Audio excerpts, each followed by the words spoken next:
കോട്ടുവള്ളി പഞ്ചായത്ത് 5-ാം വാർഡിൽ നിർമ്മാണം പൂർത്തിയാക്കിയ ഫ്രീഡം റോഡിന്റെ ഉദ്ഘാടനം പ്രതിപക്ഷ നേതാവ് വി.ഡി. സതീശൻ നിർവഹിച്ചു. 2022-2023 വർഷത്തെ എംഎൽഎയുടെ ആസ്തി വികസന സ്കീമിൽ ഉൾപ്പെടുത്തി 20.3 ലക്ഷം രൂപ ചിലവിലാണ് റോഡ് നിർമ്മിച്ചത്. 2022-2023 വർഷത്തെ എംഎൽഎയുടെ ആസ്തി വികസന സ്കീമിൽ ഉൾപ്പെടുത്തി 20.3 ലക്ഷം രൂപ ചിലവിൽ നിർമ്മാണം പൂർത്തിയാക്കിയ കോട്ടുവള്ളി ഗ്രാമപഞ്ചായത്ത് 5-ാം വാർഡിലെ ഫ്രീഡം റോഡ് ജനങ്ങൾക്കായി തുറന്നുകൊടുത്തു. പ്രതിപക്ഷ നേതാവ് വി.ഡി. സതീശൻ ഉദ്ഘാടനം നിർവഹിച്ചു. കോട്ടുവള്ളി ഗ്രാമപഞ്ചായത്ത് പ്രസിഡന്റ് കെ.എസ്. ഷാജി അധ്യക്ഷത വഹിച്ചു.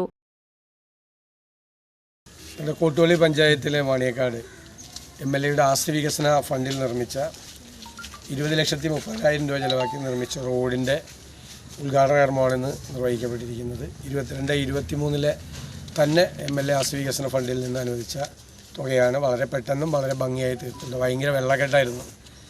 അത് പരിഹരിക്കാൻ വേണ്ടിയിട്ടാണ് ഈ റോഡ് കൊടുത്തത്. എല്ലാവരും പറഞ്ഞത് മഴ പെയ്തിട്ടും ഇപ്പോൾ വെള്ളം കെട്ടുണ്ടാകുന്നില്ല എന്നാണ്. സന്തോഷകരമായ കാര്യമാണ്. ഇത് ഭംഗിയാക്കി പൂർത്തിയാക്കാൻ സഹായിച്ച വാർഡ് മെമ്പറെയും എല്ലാവരെയും പ്രത്യേകമായി അഭിനന്ദിക്കുന്നു. മെമ്പർമാരായ സുമയ്യ ടീച്ചർ, കെ.എച്ച്. ജമാൽ, മുൻ മെമ്പർമാരായ ശ്രീദേവി, വിനോദ്, സി.എം. ഹുസൈൻ, പി.എ. ബഷീർ, പി.എച്ച്. മുഹമ്മദ്, വിൻസെന്റ്, ഗോപാലകൃഷ്ണൻ, രാഹുൽ, സാബു, സുവാസ്, സബീർ എന്നിവർ സംബന്ധിച്ചു.